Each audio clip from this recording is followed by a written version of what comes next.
Good afternoon, everyone. Thank you for being here today. We are going to get started. My name is Clover Morell. I am Program Associate for the Gaylord and Dorothy Donnelley Foundation in the Chicago office. My pronouns are she, her. I am going to provide a visual descriptor. I am a white woman in my 40s with dark brown hair down to my shoulders, wearing glasses, standing in a bedroom with a beige and a teal wall. The Gaylord and Dorothy Donnelley Foundation is so pleased to offer this workshop today as a part of our ongoing equity and inclusion work. This is one of several workshops that we will be hosting on the topic of disability this year in response to the need that organizations have expressed to ensure that their own programming is accessible to all people, including those with disabilities. We are really pleased to have Christena Gunther with the Chicago Cultural Accessibility Consortium with us today to provide an overview on disability awareness. CCAC has a wonderful listserv where a lot of people come together, different organizations come together to exchange resources and discuss various topics on disability. I highly recommend it if you haven't already signed up. In an effort to make today's webinar accessible to the hearing impaired, Kathy with Efficiency Reporting will be providing live captioning services. You will see that option in the toolbar on the bottom of your screen. I just want to thank everybody so much for being here today. And now I would like to turn it over to Christena. Thanks, Clover. All right. It's so great to be here. It's always a little weird to give these Zoom presentations because it kind of feels like I'm just talking to myself, but here we go. So today we're going to be doing a disability awareness training. So we're going to start very much at the basics about what disability is, who people with disabilities are, and then some of the ways that we as cultural organizations can help become more accessible for people with disabilities. So I'm going to be sharing a PowerPoint, and I will be sharing the PowerPoint as well as a bunch of other resources with you all. I don't know how you learn best. Sometimes I learn best by doodling while I'm listening. Do what you need to do, but don't be worried about frantically taking notes unless that's the way that you like to learn. So just to give you a little background about me, my pronouns are she, her, hers, and my visual descriptors are I am a white woman in her 30s. I'm wearing glasses with, very similar to Clover, wearing glasses with dark brown hair, and I'm sitting in my dining room. So behind me, I have a wall with a work of art and a plant. And I am here as a consultant today, but I am a part of Chicago Cultural Accessibility Consortium, like Clover mentioned. So CCAC, we'll be talking a little bit about it at the end and a little bit at the beginning today. But I want to assure you that CCAC is, like Clover mentioned, is a huge resource that is basically here to help cultural administrators. So that's you. So if/when this gets overwhelming, which is normal, I want you to know that CCAC is here to help you, and we're going to help figure this out together. So none of us are experts in everything, but when we work together, we know that we can accomplish more. I'm also, in my day job, the Assistant Director of Disability Services at Adler University. It is my second week of work, so I can tell you more about what I do in a couple of weeks, but I'm excited to be at Adler and helping to make Adler more accessible as well.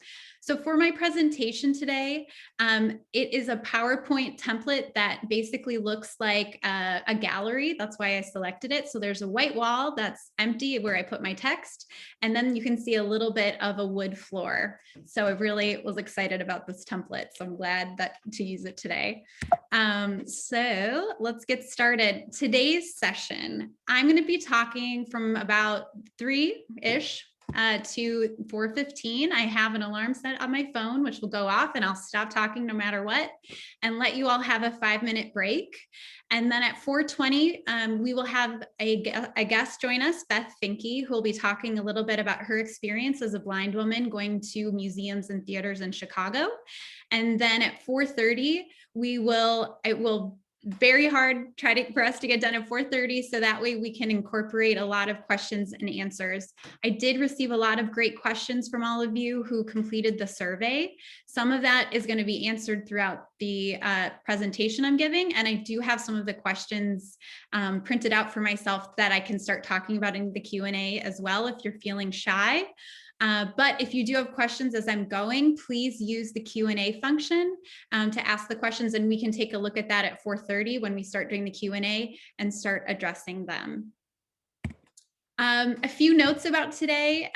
This is a safe space. I know everybody says the word safe space, but I really mean it. So when you do have questions, please, this is recorded, so remember that. But if you do have questions, you can ask them anonymously in the Q&A. We might be able to see your name, but I won't say the name as I'm reading the question.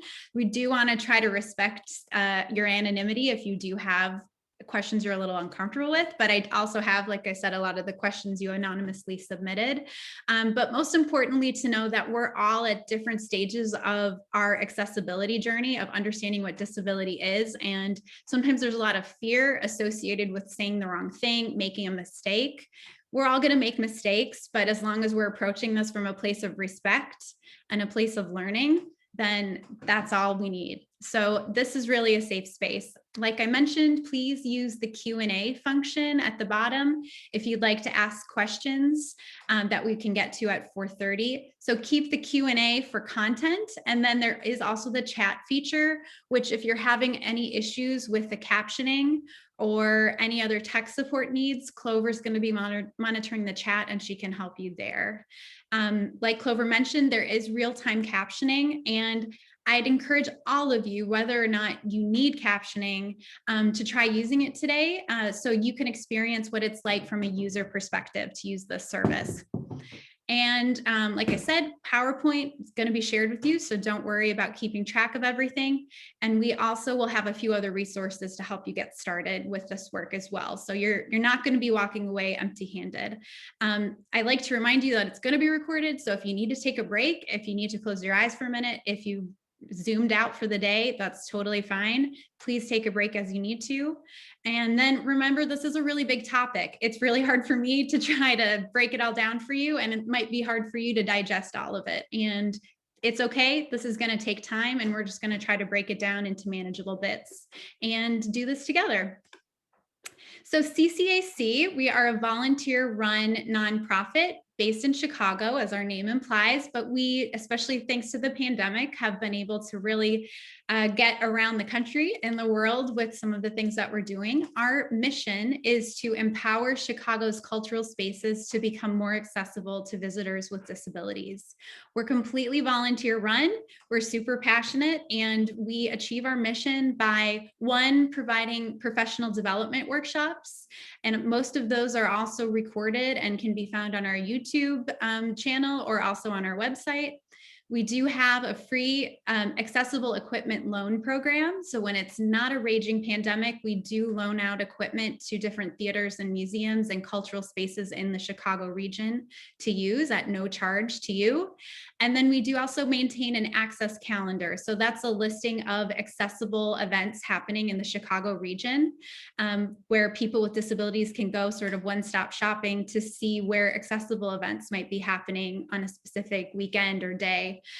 So I encourage you to take advantage of all of those resources because, again, we're not doing this alone, we're doing this together.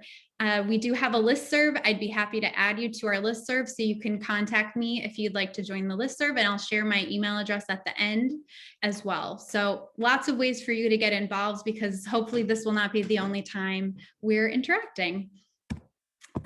I like to talk a little bit about myself. So I do have a background in working in cultural accessibility, working in museums and theater in my past. But really the genesis for my interest in accessibility starts with my brother, Travis. So I'm sharing right now a photo of my brother, and he is at a sculpture park in Wisconsin, and he has his he has Down syndrome and is white and has his arms outstretched, like he's kind of saying like, hello to the world. And he is wearing his favorite jacket, which is a red zip up that has his name on it. And I don't think you can see it, but also a star because he really loves a star. So Travis has Down syndrome, is my younger brother, and is really the reason why I am involved with accessibility. He also wants me to include his photo on any presentation I ever give. So I also am legally obligated as a sister to include this photo. But Travis is an artist, and he and I are the only kids in our family, and the two of us love going to museums and theaters as a family. And kind of unofficially when I was younger, and now more officially, I kind of serve as his access coordinator. So trying to make these spaces as accessible to him as possible, because remembering that even if you don't have a disability, I generally don't have a disability, but because I'm with Travis, I need things to be accessible so that we can experience it together. So Travis is really the reason for a lot of this, and I'm glad that you could meet him, and I'm happy to talk more about Travis some other time if you have some questions about him, but he makes some really fun art and is a very fun person to be around. So we're going to get started looking at the theoretical underpinnings of what accessibility and disability is. I think it's really important before we get into the practical parts, and trust me, I am generally a very practical person, but I want you to have a really solid understanding of what disability is, which I think will really help shape your approach to it. So let's start with what the definition of disability is. And as you might imagine, it actually is pretty complicated to define what disability is. So one definition we can look to is the Americans with Disabilities Act, the ADA, which is anti-discrimination laws in place in the United States that passed in 1990.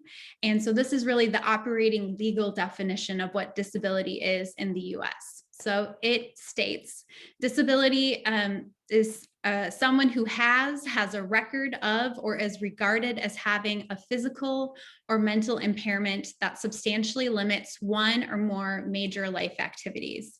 And major life activities are defined as eating, breathing, walking, talking, seeing, etc. So extremely broad. As you'll look, it even says it's not even that you have it, but you could even be regarded as having it. So somebody thinks you have a disability based on some sort of physical characteristic. You could also be covered by the ADA. So that's one definition. Another definition provided by the Centers for Disease Control, CDC, defines disability as any condition of the body or mind that makes it more difficult for the person with the condition to do certain activities and to interact with the world around them. I really like this part of the definition that kind of outlines the different areas that disability may impact. So it's listing a lot, which include, I'll read it for you. There are many types of disabilities, such as those that affect a person's vision, movement, thinking, remembering, learning, communicating, hearing, mental health, social relationships, and the bullet points could keep going on and on. I wanted to include this definition to just show you this is a huge category. We're talking about so many different people here when we're talking about disability. And so sometimes if this was a little more interactive and not a webinar, I would ask you to think about, when you think about a person with a disability, what do you think about? And a lot of times people say, I think of somebody using a wheelchair, or I think of somebody with a white cane and a service dog who's blind. So certainly those two kind of stereotypes would count as being people with disabilities, yes, but we're also talking about many, many more people, thinking about mental health, thinking about communicating, thinking about lots of different activities of daily living that may be impacted. So those are two sort of more legal or official definitions, but the definition of disability that I, as an arts administrator, find the most helpful is the World Health Organization's definition of disability. We've heard a lot about the World Health Organization these days. They have a lot of really awesome disability resources, and especially statistics and information about disabilities. So it's a good resource to check out. But the World Health Organization defines disability as a contextual variable, dynamic over time and in relation to circumstances.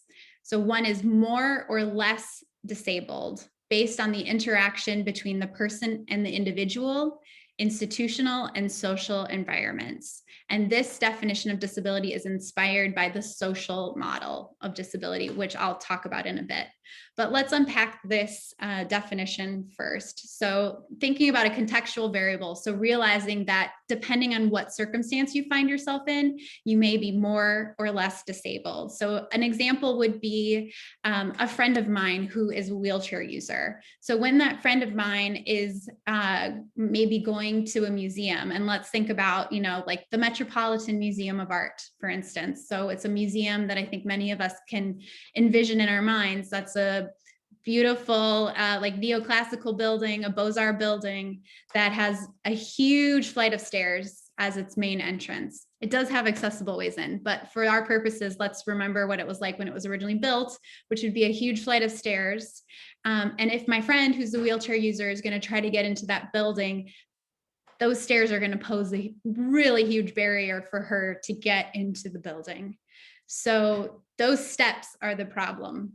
So remember that as we think about my friend in her accessible apartment. So in her accessible apartment, everything's on one floor. Everything is very much within reach for her. All of the cabinets, all the cupboards, all the tabletops. She's able to get into the shower very easily, use the toilet very easily, go to bed very easily all by herself because everything's been designed to be accessible. So thinking about disability and thinking about this definition, my friend is disabled by the stairs that are placed in front of the museum, but my friend in her accessibly designed apartment is really not disabled because she's able to do everything she needs to do. So when we realized really that disability is coming from our power structures, it's coming from the systems that are in place rather than on the individual. So now let's go look at the social and the medical model of disability to understand that a little bit more. So the medical model of disability is really the old school, sort of the traditional way that disability has been seen by society. So I'm sharing a kind of complicated, I guess, looking chart that says the medical model of disability. And so it says at the bottom, this is a diagram of the traditional medical model, which the social model was developed to challenge. So we see in the center, there's a circle and it says the problem is a disabled person. And then there are arrows pointing to that circle. So it's saying the disabled person is housebound. That's their fault. That's their problem. They're confined to a wheelchair. They can't walk. They can't get up steps. They can't see or hear. They're sick and they're looking for a cure. They have fits. This is an English chart, so we could say has seizures, needs help and caregivers. So really, when we look at the medical model, which is really the way that we've looked at people with disabilities, really starting probably from the 19th century to like the 1980s, and still today, to some extent, we're really focusing on the problems and we're really focusing on the person. Like you need to figure this out so that way you can get back to being more normal. So looking at that example I shared about the steps leading up to the museum, really, we need to find a way for that person to be able to walk up the steps. That is the solution. I'm being facetious here, but that is really the way that the medical model of disability is looking at it. So now let's look at the social model, which is that a person is disabled by society's barriers. So we realize that that really the responsibility for removing barriers is on the government, is on organizations. So if you're representing an organization, it's your organization, businesses and other power structures to identify and implement constructive changes to remove barriers and increase access. So looking at that Metropolitan Museum example, and that huge flight of stairs. Those stairs are still there, and everybody who's able to sits on them and has their lunch on it. Great. But there also is now a really nice accessible entrance that's all on one level, very easy for people to get in and out of, and that exists. So the power structure has been changed so that people can now access it in different ways. So realizing that the social model was really developed by disabled people themselves, whereas the medical model, as you can imagine, is really coming from doctors and coming from a place of, we need to figure out what's wrong with you to cure it, so that way you can walk again or talk again or hear again. But instead, this really turns it all on its head and really empowers people with disabilities. Some language when you're thinking about the social model would be talking about people with disabilities or disabled people. The words inclusion or wheelchair user, which we'll talk about a little bit more. Those are all coming from this idea of the social model, which is that a person is disabled by society's barriers.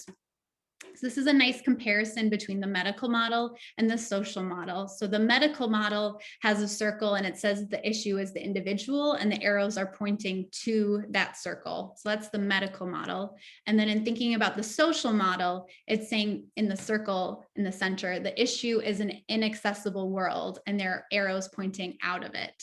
So on the social model, the onus is put on the systems, on us representing organizations, on the local, state, national government, on lots of different power structures to remove barriers, rather than saying, hey, individual, this is your problem, figure it out. So this is a really key difference to understanding sort of the underpinnings of cultural accessibility, of making cultural institutions more accessible for people. Let's now shift gears a bit to talk about the prevalence of disability. So we know, based on what I just shared, that disability can be lots of different things. So we know with such a broad definition, chances are good it's going to impact a lot of people. And indeed, nearly 1 in 4 Americans has some type of disability. That's 25%. I'm sure there are many people on this call that have a disability. And when you think about the audience members, whether thinking about pre-COVID, when you actually had people in your spaces, remembering that 1 in 4 of them would have some kind of disability. Whenever I train tour guides at museums, for instance, I encourage them to realize that when they have a tour for the quote unquote general public, using air quotes here, the general public, chances are good 1 in 4 of the people on the tour are going to have some type of disability. So it's not just a special ed group coming to the museum, for instance, that there's going to be people with disabilities in everything that we're doing. Remembering also that the percentage, this percentage is expected to grow as we age and live longer. So I think all of us can think of aging parents or grandparents or older people that we know, and we know that there are many disabilities that are age related. So as the baby boomer generation ages, this is a big topic right now, how does that impact cultural organizations? Because we know that many more people are going to need accommodations. It's also really important for us to remember that any of us can join the disability community at any time, and that could be temporarily or that could be permanently. I right now do have a disability. I had a concussion in September, and right now I'm dealing with post-concussion syndrome. So that means it's hard for me sometimes to be on screens, which is really fun in the Zoom world we're living in right now. It means I'm more tired. It means I need to take more breaks. So right now I do have a disability. It's expected that this is going to go away for me and that I should be better in a few months, which is great for me. So it's a temporary disability that's impacting me. But there also, of course, are ways that some of us could maybe go from having no disability to having a permanent disability. So thinking about medical emergencies or accidents are a lot of ways that that can happen. There's a great quote that I'm not sure who to attribute it to, but basically saying that the difference between a person with a disability and a person without a disability is 5 seconds. So you could easily join this category at any moment, or you may leave it. It's a very fluid category. So when we're thinking about 1 in 4 Americans having some type of disability, got to realize that a lot of these disabilities may be invisible. So we can't see them. They might not be things that we're going to notice unless somebody tells us. And maybe they don't need to tell us because maybe it's not necessary and it's not pertinent. But chances are that if you are interacting with different people, don't make assumptions that they do or don't have a disability, because we really don't know. Many disabilities are invisible. And this is also a key point as we get into more of the practical side of disability, to remember that we really can't question whether or not people are saying that they have a disability. If somebody says and identifies that they have a disability, we have to take them at their word, since we know that so many disabilities are invisible. Disability is extremely accessible because it affects people of all ages, races, ethnicities, genders, zip codes. So no matter what group we're talking about, we know that people with disabilities make up a part of that, that subsection of the population. So it is incredibly accessible, is kind of the joke. But it is a very fluid category. Unlike a lot of the other categories we may think of for protected classes, disability is one that's intersectional, is impacting all of us. I did receive some good questions in the survey about language, with people asking some questions about, I don't know what to say when we're talking about disability. I will be sharing with you all a handout that will provide a bit more information. All of this is meant to just be a quick overview to just scratch the surface for you, and then hopefully encourage you to learn more. So I encourage you to check out the handout that I'll be sharing that will have even more information about language. But some of the most important things to know when we're talking about how to talk about people with disabilities is to remember that our default customer service language is going to be something called people first language. So people first language is remembering that people with disabilities are also human beings. They're not just defined by their diagnosis. And also that, you know, people with disabilities don't just hang out together. They have other interests, other friends without disabilities, family members. There's lots of ways that people with disabilities are not just defined by their disabilities, what I'm getting at. So you can say, and you should say, people with disabilities. You've noticed I've been saying that this whole time. So that is really the accepted phrase. You want to avoid saying phrases like the disabled. Notice we're not saying that there's no mention that they're people. They're just the disabled, like they're a monolith. Also, and this will be a moment when I step up on my soapbox for a second, to really ensure that you never ever say the word handicapped. So the term handicapped is extremely outdated and old-fashioned and is not used today. You still hear it sometimes, but it should never be used. So instead of saying handicapped or handicapped people, we would say people with disabilities.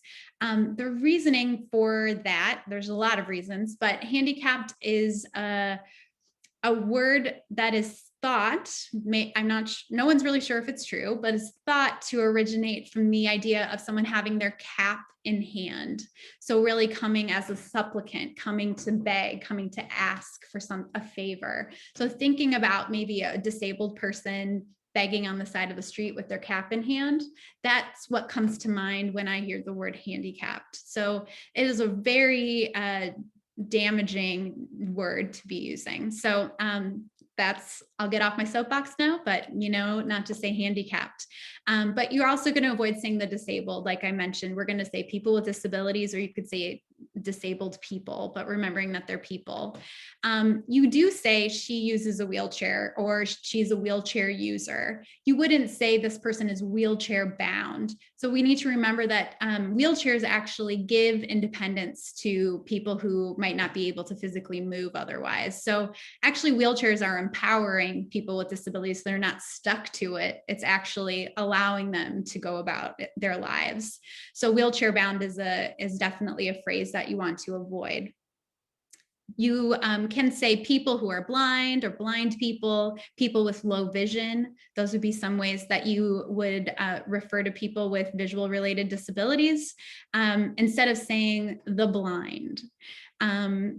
You would say people who are deaf or hard of hearing instead of saying the deaf or the hearing impaired, for instance.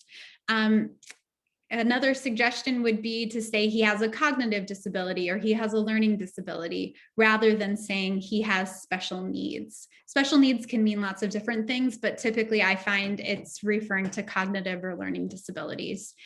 So special needs would be another phrase to avoid, and I'll get into that a bit more in a second. You should say accessible seat, accessible bathroom, accessible parking, instead of saying handicap seat or handicap parking or ADA seat or ADA parking. ADA is an acronym. Acronyms are always confusing. I try to avoid acronyms, except for CCAC, which is one that I say a lot. But accessible would be the word to use in place of handicapped. So like I said, the sheet I'm going to share is going to give you even more information, but that's a start.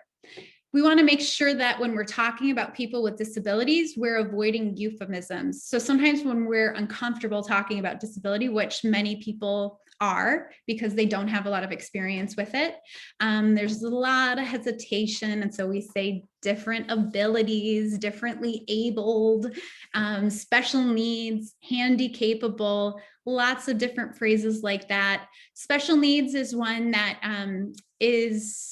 we could have a whole session to talk about special needs and unpack all of the problematic parts of that, but remembering that, you know, society is putting these barriers in place. So if somebody needs a barrier removed, that's not special. That should be expected, that we're going to be removing barriers for people. So the fact that somebody maybe has special needs, I'm using air quotes again, that's not special that somebody, you know, needs access to the bathroom. That's nothing special. We need to make sure they can get to the bathroom. So there's a really great article I can share if you are more interested in talking about special needs. But thinking of special needs as a euphemism, I think, is just helpful to be like, nix it from your vocabulary.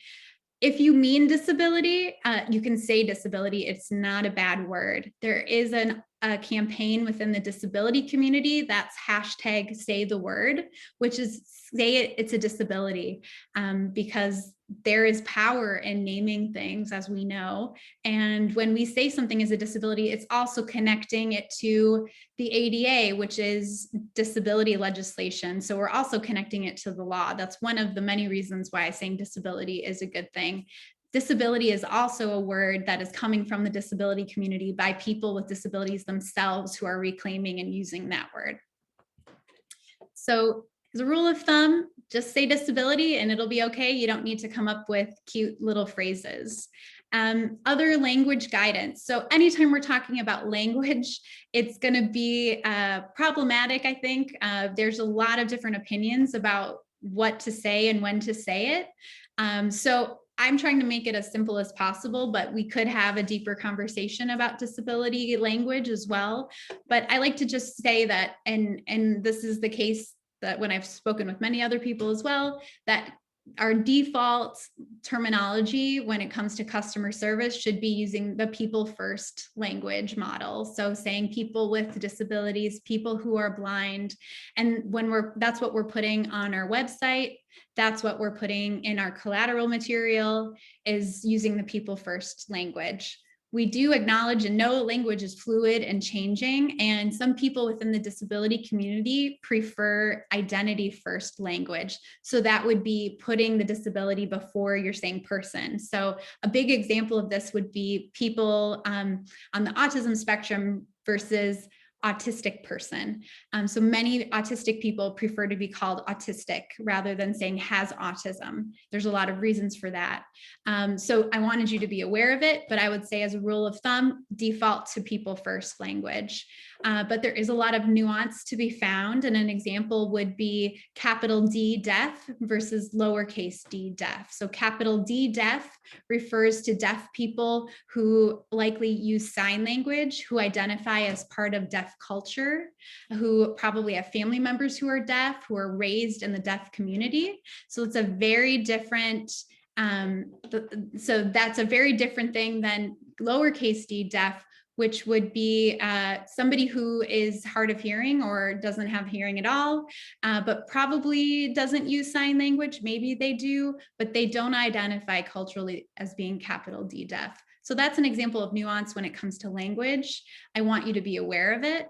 And I definitely encourage you to research more of this as well. There was a question that just popped up about slides. I did state at the beginning, but as a reminder, you're going to get a copy of this PowerPoint, and this is also being recorded. So don't be stressed to take notes, just listen, doodle if you need to, or take a break if you need to, but this will be shared with you, so don't worry.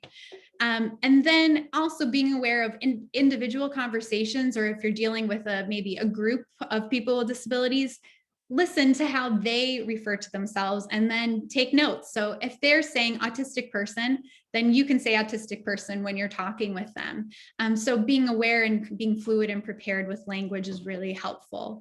I do really suggest that you share the one sheet I'll be sharing with you about language with all of your staff, but especially your front of house staff, for getting more comfortable with talking about disability. An example I have of a while ago at a museum, not in Chicago, where I was working, we had kind of an inaccessible, it was accessible, but it was a little tricky space. So for people who use wheelchairs to access the space, they had to take a special lift to get in. And the executive director of the museum got really worried when there was somebody using it and literally shouted across the whole museum, "We've got a wheelchair!" So that wasn't great for a few reasons. Least of all, that she's calling somebody using a wheelchair user, just a wheelchair. And so we know, based on people first language, like that I just talked to you about, that we have to remember that there's people with the diagnosis. So there's people using those wheelchairs. So this is really helpful to teach everybody in your organization, but especially those who might be in front of house, who other people might overhear, like in the case of that executive director shouting really loudly about wheelchairs. It's important that people are using appropriate language, because that's going to send a strong message to everybody at your institution. I looked to the good old Merriam-Webster dictionary to look at what it means to be accessible. And I think it was a useful exercise for me, because I say the word a lot, to think about beyond being easily used or accessed by people with disabilities. That's the last definition of what it means to be accessible, but there's some other pieces before that that I found really helpful. So to be accessible, it means capable of being reached or within reach, easy to speak to or deal with, capable of being used or seen, capable of being understood or appreciated. So when we use accessible, when we're not talking about people with disabilities, accessible means all of these different things. And when we're applying accessibility to cultural organizations, I find all of these definitions really helpful and resonant for me to remember that really what we're trying to do is make our institutions as accessible as within reach for people to interact, for people to be a part of, for people to experience the art that we're creating, and share that with everybody. So this is really important for the work that we're going to be talking about. So let's keep going. I like to use this slide for a couple of reasons, which I'll explain in a second, but 5 reasons to be accessible. It's helpful to remember, why do we even want to be accessible? And I encourage you to dig deep and ask yourself, why does my organization want or say it wants to be accessible? First, I would direct you to your organization's mission. Most of our mission for nonprofit arts organizations is going to be focused somehow in like bringing art to everyone, or bringing theater to everyone, bringing something to as many people as possible. So we know from talking about the prevalence of disability, we know 1 in 4 people is going to have a disability. So accessibility is really a part of our mission. So really the is the baseline of what we're trying to do. So remembering that is really helpful. As we also talked about in the definition of disability, disability affects all of us. So before my concussion, when I did not identify as having a disability, I don't have a disability, my brother does. So like I mentioned, if your museum or your theater was not accessible or not welcoming to my brother, therefore you're not being accessible or welcoming to me or my family, and we would not go back to a place that felt like that. So remembering disability is a part of all of us. It makes good business sense. All of us need to make money in our organizations, and especially right now, money is a big topic, I'm sure, at your organization. So if 1 in 4 people has a disability, it makes sense that we would want to make sure that 25% of the population can access what we're doing, because it's going to financially pay off for us as well. That's not going to be the main reason why we're doing it, but that can be a compelling reason to some people in our organizations who shall remain nameless. It is the right thing to do. So morally, ethically, I think making arts and culture accessible and available to everyone is the right thing to do. And I'm guessing many of you feel the same way. And sometimes that moral obligation or push can be a helpful argument if you need to make it within your organization.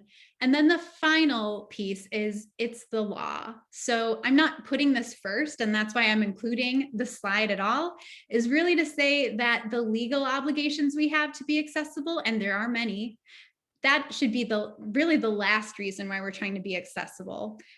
We should be being accessible for all of the other reasons that precede that, which is it's the right thing to do. It's part of our mission, and we know that disability impacts everybody. But the law can be another compelling reason to become more accessible. You'll notice that my session is not called the ADA, or it's not called ADA compliance. And frankly, when I hear the word compliance, I feel like a pit in my stomach, because that's, well, of course, we need to be following the law, and you should be following the law. That's really not the reason that we're going to be doing this work.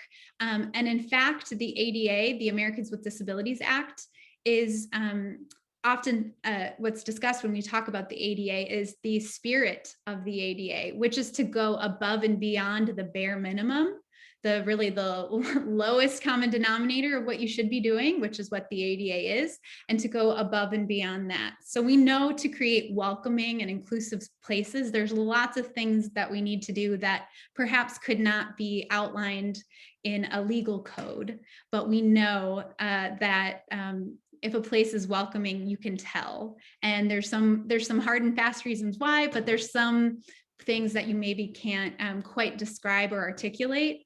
And so we need to be going above and beyond the bare minimum of compliance to be truly accessible and inclusive spaces. So if you need to use the law to help give a push to you, go for it, but that should not be the main reason why you're doing this work. And if it is, it's not going to ever be successful, because it's going to always come across kind of cold and detached to the people that you're trying to reach and welcome to your organization. That's going to come across pretty quickly. I've challenged myself to try to define a little bit what cultural accessibility is. It's a phrase I use a lot and I come across a lot. And the definition I've sort of settled with is that ensuring that people with all types of disabilities can fully experience arts and culture, both the physical space and all of the content conveyed. Sometimes I tell people the work that I do and they say, great, you help get wheelchair users into the building.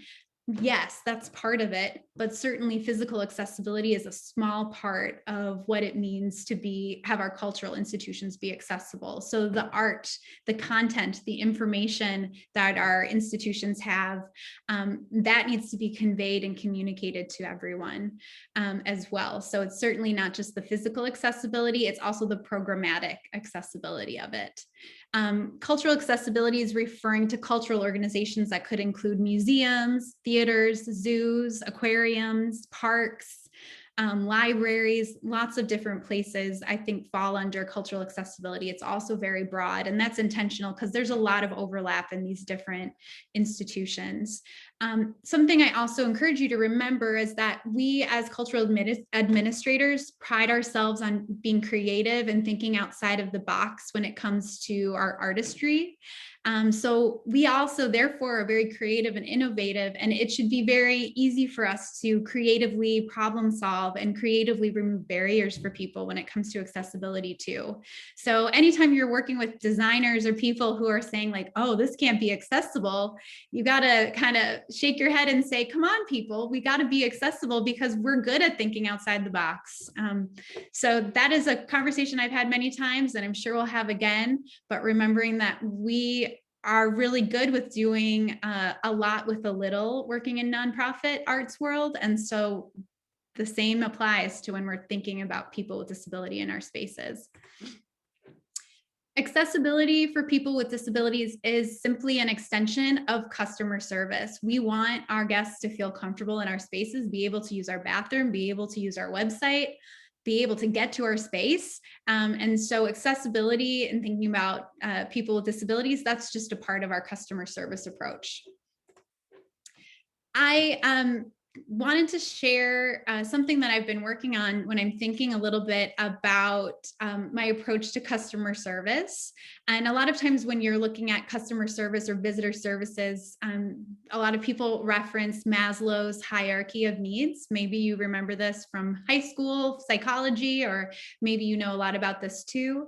But Maslow's hierarchy of needs is really putting into perspective sort of what do we need as a baseline in order to exist in this world. So the baseline is the physiological, which is at the bottom of this pyramid, which is the need for air, for food, for water, for health. We need all of those things in order to survive. And then on top of that is the next piece of the pyramid, which is safety. So the need for safety, for shelter, for stability. We need to be in a safe place in order for us to stay alive and thrive. And then once those physiological and safety needs are met, then we can focus on social needs. So social needs could include the need for love, belonging, inclusion. On top of that would be the ego, which is the need for self-esteem, for power, control, and recognition. And then finally, at the top of the pyramid of the hierarchy of needs is the need for development, creativity, and growth. It's the self-actualization at the peak. So when thinking about Maslow's hierarchy of needs, when we're thinking about cultural accessibility, I think this is a helpful way for you to approach the work that you're going to be doing. I did receive questions of how do I prioritize the work to do, because there is a lot of work to do and you're going to be working on it for a long time. But I think thinking about Maslow's hierarchy of needs is really helpful. So breaking it down into the hierarchy of cultural accessibility, thinking at the bottom of physiological needs. So we want to basically make sure people can physically access our space. They're able to enter our space, use the bathroom, go to the restaurant, some very basic things so they can eat, use the bathroom, and be able to come at all. On top of that would be safety. So thinking about us doing staff training and ensuring that we're creating a space that's free of violence and discrimination. And then also thinking about our emergency planning and communication, and is that incorporating people with disabilities in mind as well? Above safety would then be social. So we want to create a welcoming environment. We want to give the message that we want you, disabled people, to be here. And a lot of times the idea of effective communication can come into place for the social piece. And I'll talk a little bit more about what that means in a bit. On top of that would be the ego. So thinking about power, autonomy, we want to make sure we're providing choices for disabled people, just as we're providing choices for all of our other guests without disabilities as well. We want our guests to be able to maintain their independence wherever they can and to be able to think for themselves. People with disabilities are not a monolith, so we need to make sure that our policies and our approach to this is taking individuals and their needs and desires into account. And then finally at the top would be self-actualization. So thinking about the direct access to the art form. So we want people to be able to access the performance or the exhibition that we have, but then to do that, often that's mediated by accommodations. So we need to make sure that the accommodations are very high quality, are baked in really well to the work that we're doing, that people with disabilities are involved in the planning and the behind the scenes. They're represented on the stage or in the exhibition as well. So this is really the goal for all of the work that we're doing. And this is a cheesy expression, but I say it a lot and it is really true. But accessibility is a journey and not a destination. So if you just want to be like, tick the box, yes, I'm ADA compliant, that's not the point of all of this. We're always going to be working and focusing on accessibility, and we're never going to clap our hands together and say we're done with this work, because it's going to always keep going on, as we see from that cultural accessibility hierarchy, we're constantly striving for that self-actualization piece, because we know there's always a new exhibition, a new play, a new performance that we're doing. And it's really forcing us as cultural administrators to be creative and to be thinking about all the different type of guests that we want to come and experience it and make sure that they can have a really meaningful experience with us. So I'm going to take a sip of water and talk a little bit about cultural accessibility in practice. So we've had a good, hopefully helpful for you, theoretical conversation about what disability is and what accessibility means. So let's look at what that means in our cultural spaces. So I've broken this out a little bit into different disability types to try to talk about different accommodations that we could have in our cultural spaces. And I know some of you are from smaller spaces. For the most part, that's true. That you could be from an arts organization, like a visual arts organization, so an exhibitions type space, or a performance type space. So I'm trying to cover both of those here with what I'm sharing you. But thinking about visual access, so we want to make sure that we're teaching our frontline staff when we're back in person after COVID, the basics of sighted guide training for visitors who are blind or have low vision. So if you see Beth, who will be joining us shortly, who is blind, who comes to your space and she maybe needs a little help getting around, your staff would be comfortable and trained to say, "Hi, welcome. Do you want to take my arm? Can I take you to the space?" And she could say yes or no, and they would know what to do. That's a pretty simple training. There's a lot of YouTube videos and a lot of really easy ways to train people how to do that. For people who are blind or have low vision, you want to make sure you're offering key information in multiple formats. We want to have it in as many different formats as possible. So it could be that you have your playbill, and you would want to have that in Braille, in large print, and available electronically. So people who are blind maybe could use their screen reader on their computer so it could read to them before they arrive. Maybe somebody does have some vision and just needs it in large print. So we don't know what people might need, so we're going to provide things in multiple different ways and let them decide what makes sense for them, or have them ask, but we're telling them we offer these different formats. Here's how you get it. You want to make sure that your website is accessible to screen readers. So a lot of people say my website is ADA compliant, quote, quote.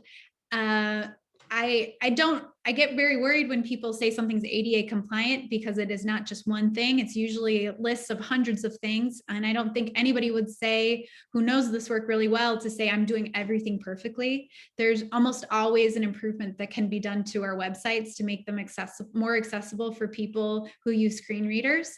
Beth, who will be joining us shortly, she uses a screen reader. We can ask her a question or two about screen readers and her experience. But we want to make sure our websites can be used by everybody. So 2 free ways you can test it. I'm including 2 links here that you'd be able to use, and you'll get this PowerPoint, so you can click on those links. When we're talking about digital images, we want to be able to use alt text for our images. That's a really easy way that you're basically baking into the programming that is describing what the images are. So for this PowerPoint today, I have used alt text for all of the images I'm sharing. So at the bottom of this screen right now, we have the access symbols for large print and for Braille. And if you were using a screen reader, you would know that these images would be of large print and of Braille, and are they access symbols, because I put that into the alt text. You also want to make sure you're using descriptive hyperlinks. So instead of saying click here, and here is the only word underlined, you want to make sure that your hyperlinks would actually say what people would be clicking on, because the way that screen readers would read those links is a little different than how we with our vision would be experiencing a website. So when someone with a screen reader is seeing hyperlinks or is hearing hyperlinks, they would hear the words here, here, here in a row, because it basically bundles all of the hyperlinks together and reads them all at the same time, rather than it would say purchase tickets for the event. read more about our accessibility policy, different ways that you can be really easy ways to be more accessible for people who are blind or have low vision. You also want to make sure you're not just conveying textual information in an image only. An example of this may be if you have a logo for an event or for a performance that's you had a designer design for you that maybe had some words that are included in it. If you're not using the alt text, then people who are blind would totally miss the name of even the event unless you are also including the text in another way. So that's why I'm saying don't just convey text information copy in an image. Going to the next slide, audio description is a really important way that we can make our performances accessible for people who are blind or have low vision. Audio description is primarily, we're talking about in a performance setting too, if I didn't say that. So it provides additional narration that describes key visual components and unspoken action of a piece of visual media or live performance. I've been watching a lot of television lately. I don't know about you. And an example, I feel like where audio description would be really helpful is I feel like there's a lot of times when there's text messages used now. So somebody has their phone, they're getting a text message from somebody, and you just see on the screen the text message and it's not read. So if you had your audio description turned on for that TV show and that TV show was audio described, which many of them are now, it would say what the text says. So that way you wouldn't miss a key piece of information. Or thinking about a lot of like really intense final scenes of things often involve a lot of unspoken moments, like, you know, there's a gun held to somebody's head. And if there's no words about it, even if you're blind, you would totally miss that piece unless somebody's saying she holds a gun to his head.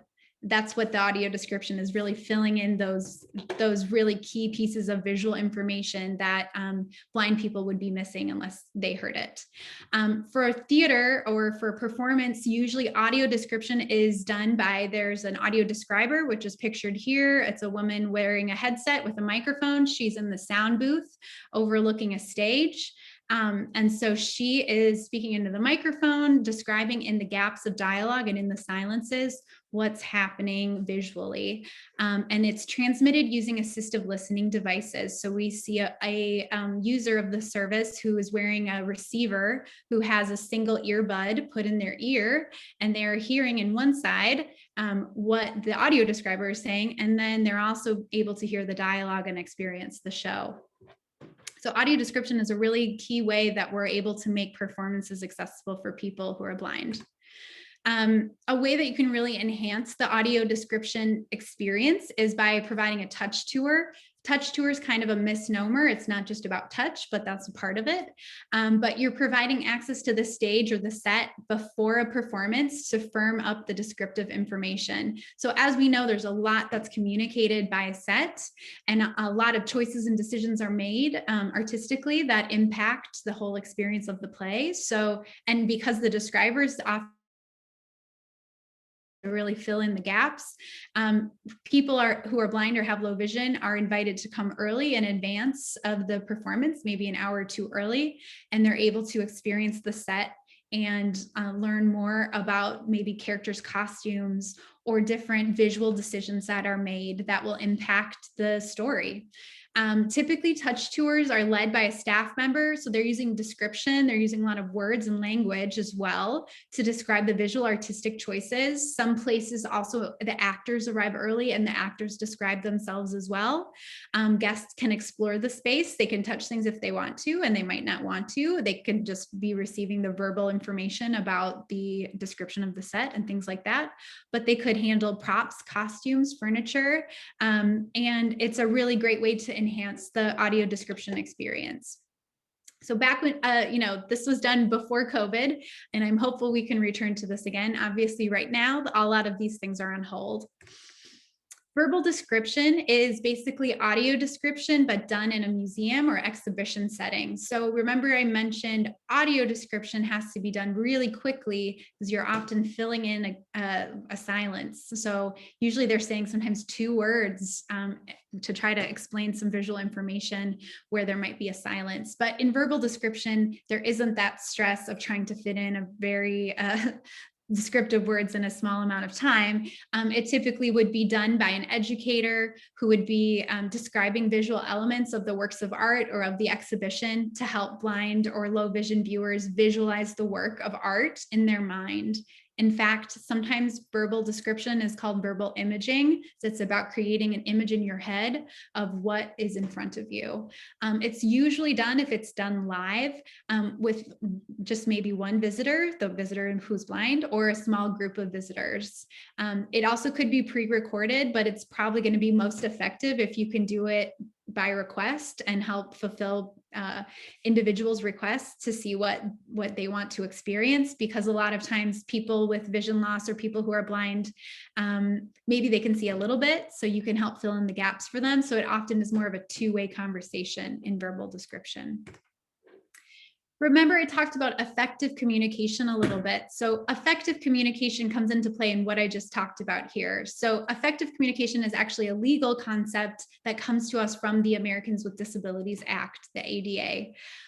Cultural organizations must make it possible for individuals with speech, hearing, and vision disabilities to understand what is said or written and can communicate effectively. The goal is to ensure that communication with people with disabilities is as effective as communication for people without disabilities. We must provide auxiliary aids or services in the individual's, this is important, normal methods of receiving communication when providing services.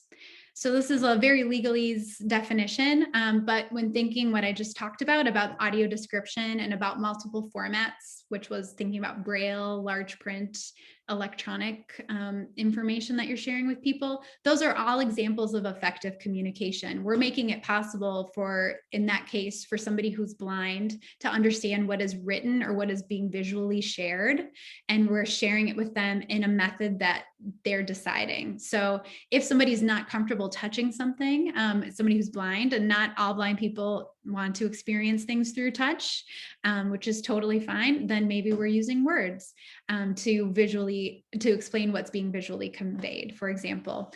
And as we talk about people who are deaf or hard of hearing, effective communication is going to come into play a lot, because we have to provide the auxiliary aid or service for the individual in their normal method of receiving communication.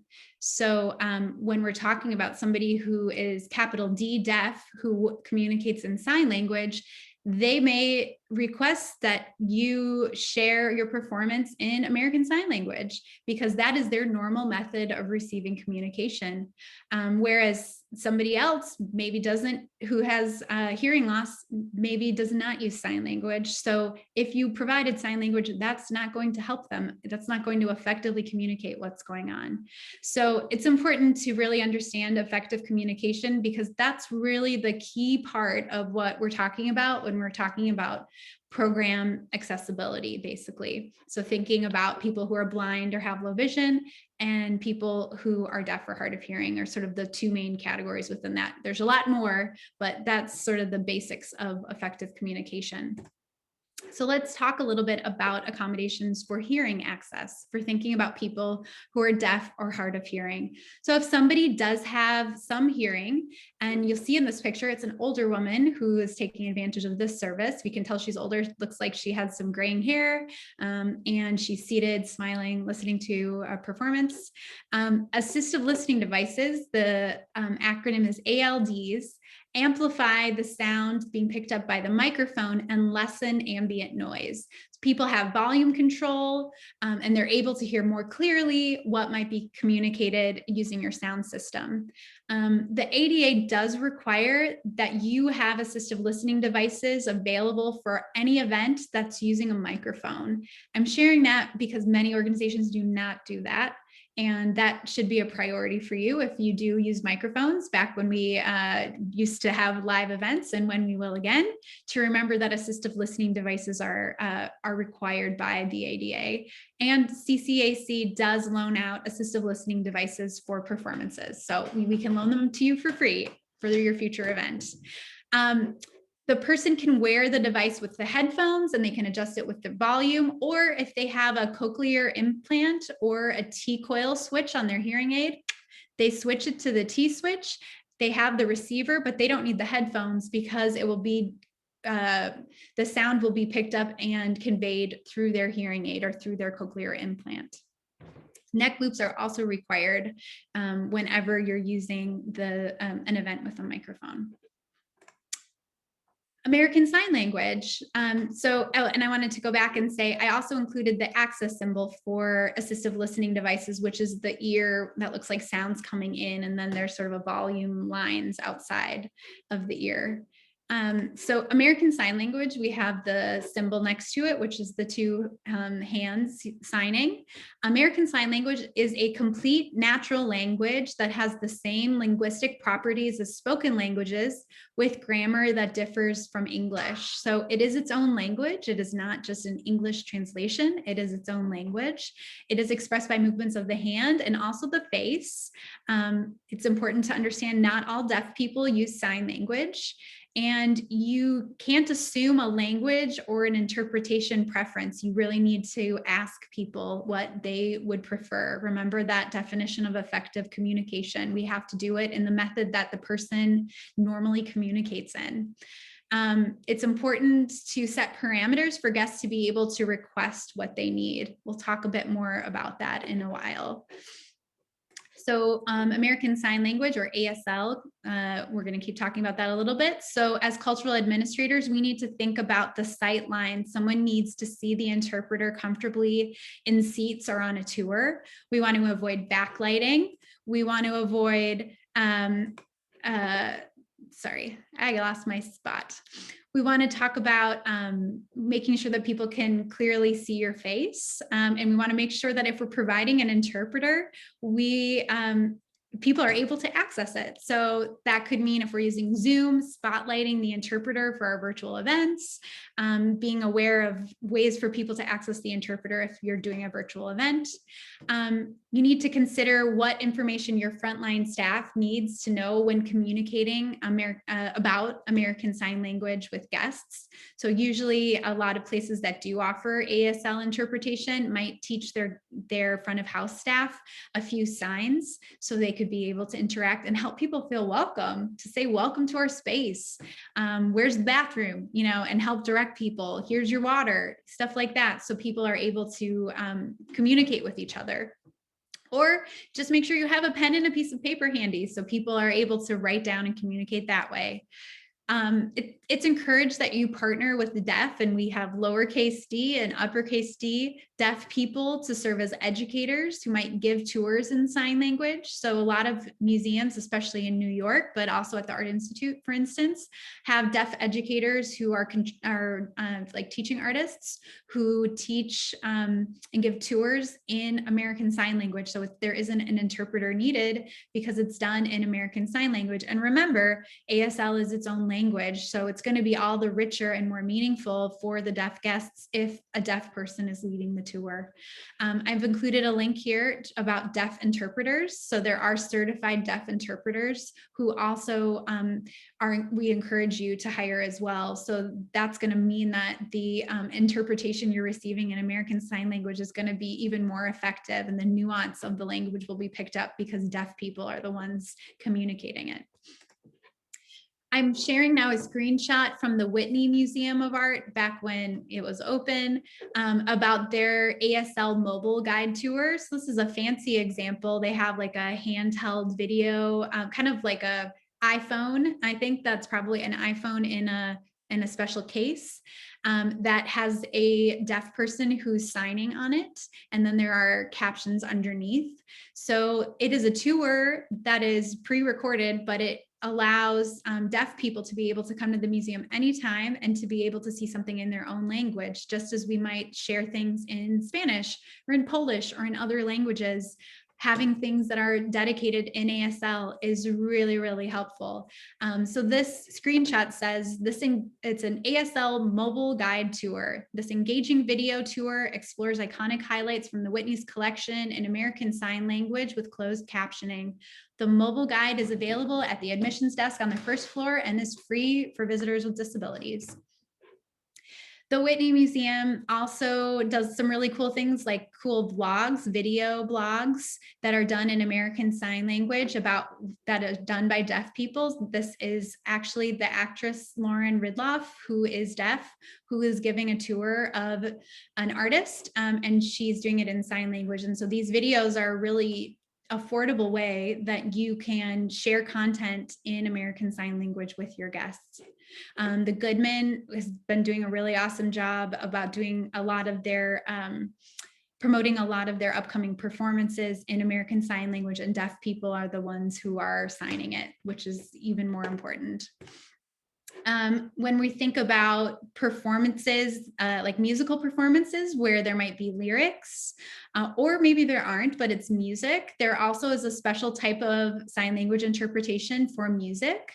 I'm sharing an image right now of a sign language interpreter who's signing, and you can tell she's singing as well, since ASL does also include facial expressions.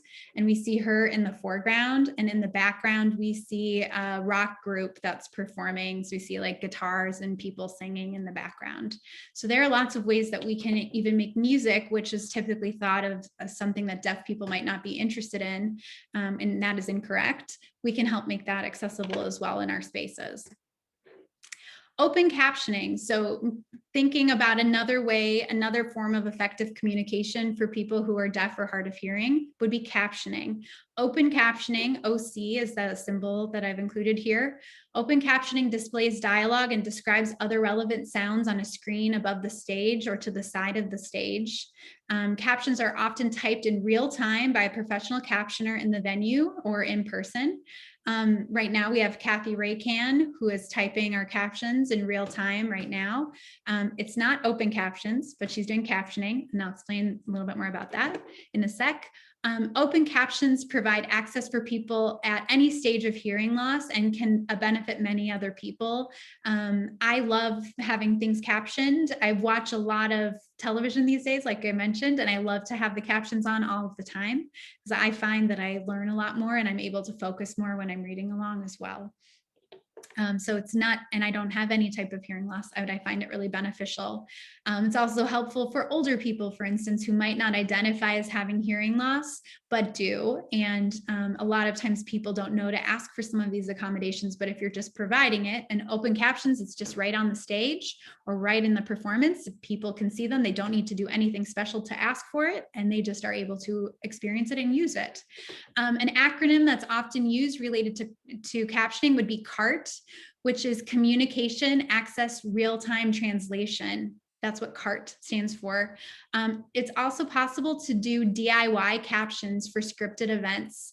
So that would be using kind of like a PowerPoint where you have break the script up into different slides and are advancing the script in real time as it's happening. That's a cheaper alternative sometimes. It does take a lot of time, but that's one way that a lot of Chicago theaters have been able to provide captioning for a lot of different events. And here's Kathy herself typing, using stenographer's equipment, typing captions at an event for CCAC. Here's another, some photos of open captioning. So like I said, open captioning is on the stage and they're just there. So open captions versus closed captions. Closed captions are visible to fewer people because they can be turned on or off. So if you are watching TV and you are adding captioning, you're adding closed captions because you're choosing to add it. Open captions are visible to everyone in the big room or wherever you are, no matter what, and they can't turn it off. So that's the difference. All videos should be captioned that you're sharing online. So they would be closed captioned, but they all should be captioned. This is something that's come up a lot lately, which is what type of captioning do you use for virtual events? So ASR means automatic speech recognition. So those are those auto-generated captions that you might see like on a YouTube video or from websites like rev.com or Google Meets. That's ASR captions. Live captioning is done by in real time by a human, and it's going to be more accurate, and that's always more preferable. There are a lot of issues related with accuracy and ASR. I'm running short on time, so I'm not going to go into those differences. If you have to choose, if you have no money and you need to do some sort of captioning, ASR is going to be better than nothing, but it's not going to be as accurate as a live captioner will be. So that's the high level piece you need to know there. When thinking about accommodations for physical access for people with physical disabilities, I encourage you to think about the whole patron experience, from starting on your website to when they maybe get dropped off by their paratransit or dropped off in a vehicle, to going to the bathroom, to going every step of the process, and to see how accessible it is.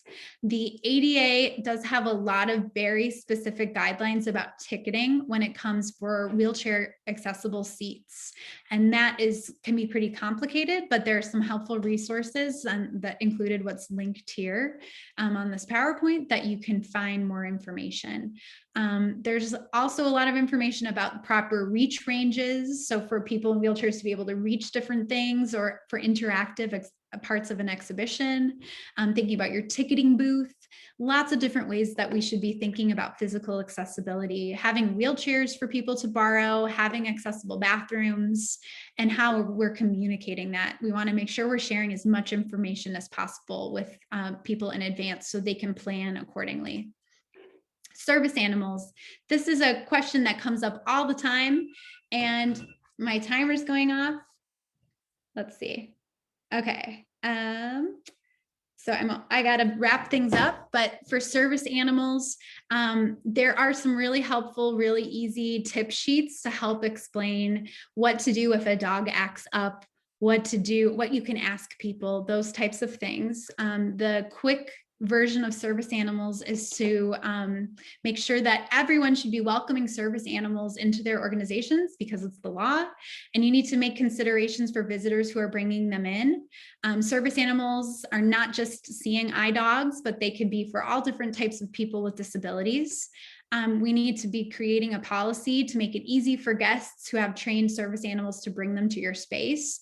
So I've included a link, and I'll also include that in what I'm passing along to you all. That will be the Kennedy Center's tip sheet on service animals, which will be super helpful for you in trying to create your own policy, because they basically tell you what to say. But it's a very easy thing that I feel like people have a lot of questions about service animals, but it's actually pretty straightforward. And that tip sheet will help you a lot. I said I would be wrap up at 4:15, but I am pretty close to being done. So I'd like to finish this. So apologies, Clover and Beth, but I'm going to keep going for a minute.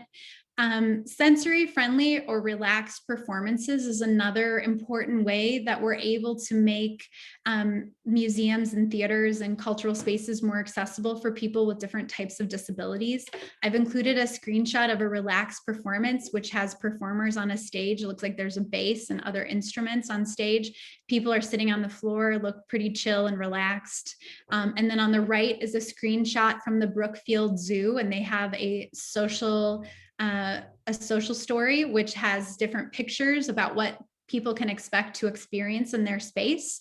And it's about their butterfly exhibit. And it says, a butterfly might land on me and that's okay. Butterflies won't hurt me and it might tickle. I can look at them, but I can't touch them. And has a little kid looking really delighted to see a butterfly, but she is not touching it. So that can be important ways that you can help people feel comfortable and invited into your space. Sensory friendly or relaxed programming is really helpful for people on the autism spectrum, autistic people, as well as somebody like my brother, somebody with a cognitive disability like Down syndrome, also people with dementia, memory loss. It's basically a loosening of your rules that you might have, and really being like, it's a relaxed environment. Come and go if you need to. We have the lights on. It's cool. If you need to make a sound, go for it. If you don't want to watch and you want to walk away, you can leave and you can come back. So it's really loosening a lot of these kind of tightly held, rigid rules sometimes we've created for theater especially, but also for museums or other programs. When you're doing a sensory friendly, relaxed performance, you're going to want to provide a quiet area where people can go if they get overwhelmed. You're going to keep the lights on because you want to keep it easy for people. And like that social story or that social narrative I shared from the Brookfield Zoo, you're going to want to create information in advance that goes out to people that tells them what they can expect. So a lot of times it comes down to expectations, what your organization's expectations are for guests, but also what guests' expectations are for the experience. And a lot of times people with disabilities have not felt welcome to come to spaces like this. So they might not know what the etiquette is for coming to the theater. So maybe we explain like how you wait in line and how you're in the lobby and what the whole experience is like for folks. So that way people know what to expect and they can plan for it. We also want to make sure we're training our staff and the artists so no one's going to be offended if people get up and leave or make sounds, because we understand this is a relaxed performance and people can do what they need to do to feel comfortable. So being accessible really means incorporating people with disabilities in the planning process. It means acknowledging that there are no one-size-fits-all solutions. It is about creating multiple ways for guests to communicate their needs, and understanding also if somebody asks you to do something you've never heard of before, your first answer should always be, let me check, let me get back to you. It's not going to be no. I don't know what that is, so no. You're always going to want to research it, because chances are somebody has experienced something like this before at a cultural space and they can give you some information to help you accommodate that guest. We never should be presenting our accessibility services as a burden, trying to make it, I don't know who would try to make it confusing, but we want to try to make it as clear as possible. And we're not doing people a favor by being accessible. So this is not charity. This is not being nice. This is what we do to be accessible, open, welcoming arts organizations. So we're going to share accessibility information really matter-of-factly. It's basic information, just like you're going to share parking information, bathroom information, all of this other information. So we don't need to hide it as if only a few people who can find it can use it. We want to make it very obvious and normalize it in the whole experience. There is an image I'm sharing here from that says nothing about us without us. It's a poster somebody's raising. So this is the credo of the disability rights movement. And it is a powerful reminder to all of us that when we're planning things, we should be including people with disabilities in the process. I think many of us are having really important conversations about diversity and equity in the workplace. Those are long overdue. And when we're thinking especially about race or ethnic differences, we need to make sure that the people at the table talking about this are not just all white people, or not just all people without disabilities. We need to make sure that that these groups are represented in all aspects, but certainly in the planning of these accessible performances or events that you're offering. So a suggestion for getting started. A lot of people are like, what do I do to get started? Thanks for this information. I'm overwhelmed. What do I do? I encourage you to start with a statement of welcome, or this would be really your accommodation information, but I like to say statement of welcome because it sounds more open and welcoming. So for each event that you're doing, and a lot of us are doing a lot of online events right now, you might have the event description. You might say the day it's going to be on Zoom. Then you're going to want to have some information about how people can ask for accommodations if they need it. So I suggest saying something like having a heading, guests with disabilities are welcome. Our organization is committed to welcoming everyone to our event. For today's event, for instance, we would say we're providing live captioning for this event. To request another access service or to learn more, please contact. Here's someone's email address, here's someone's phone number. And I think both are really important to include because we want to have multiple formats again. And we also are going to say with as much advance notice as you can. We have to do our due diligence whenever anyone asks for anything, but we can encourage people to ask for it sooner because we know it's going to be better if people ask for it soon with as much lead time as possible. And you want to make sure the person checking this, that there is someone checking your email, that it's being checked regularly by somebody who is knowledgeable. And maybe that's you, and maybe you don't know that much about accessibility, but you're going to check it and then you're going to be like, I don't know what this request is, but I'm going to research it and get back to that person. You know enough not to write back and say, no, we don't do this, thank you, bye. So this is something I suggest tomorrow instituting for all of your events. You include this information going forward. That is a really simple way that you can signal welcome to people with disabilities, also find out what requests people might want to make. And you're also making it really easy for people to ask for something, which is really important. We also encourage you to do an organization self-evaluation. I'm going to share one with you that CCAC has developed. It's a really generic kind of thing, but you can do it with, I encourage you to do it with a few colleagues within your organization. And it just asks a lot of basic questions. But remember, we talked about how broad disability is. It's trying to break down the categories a bit for you so that you can kind of be like, yes, we do this. No, we don't do this. No, we don't do this. And it's showing you very clearly the areas you need to work on, and maybe shows you that you might be being more accessible than you even realized. So that's a good place to start, as a self-evaluation, taking stock of what you're doing. Don't forget, CCAC has free accessible equipment that you can borrow at no cost to you for anyone in the Chicago region. So this is an awesome resource. Obviously not right now because of COVID, but when things open up again, which will be soon, I think, we'll start lending this out again, and you'll be able to use it for different events. So don't let a lack of equipment be your barrier for not providing access services at your organization. It's so important because this is huge. And I know all of you are doing about 30 other things for your organization, if not more. We always say in nonprofit life, you wear a lot of hats or you're juggling a lot. Those are nice euphemisms for saying you're doing too much already and you should be paid better.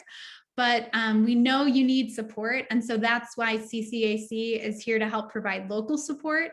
The Kennedy Center's Leadership Exchange in Arts and Disability, it's called LEAD, is a national conference, but also they have a listserv. So people all around the country and even the world who work in cultural accessibility are checking it. So it's a great place to ask questions and get more information.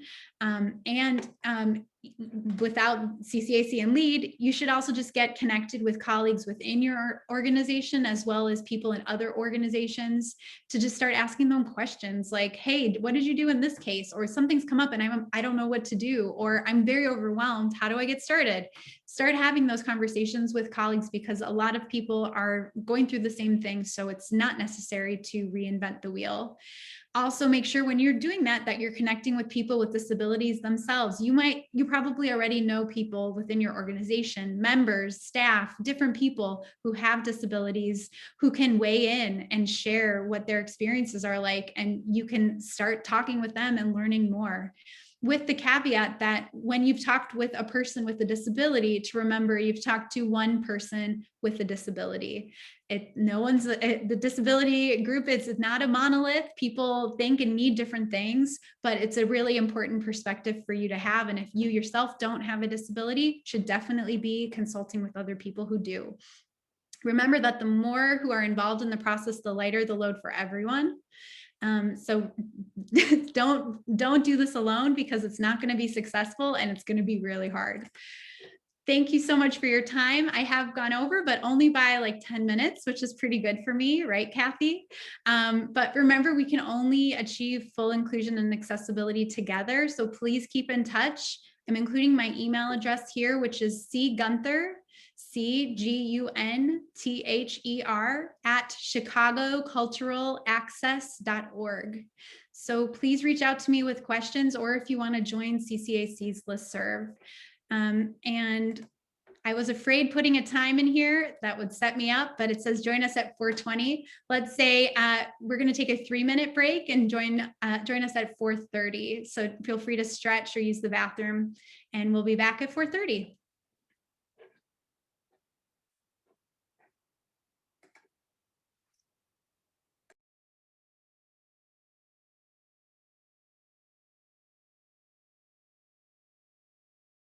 And so we have about 53 participants here today, Beth. Good.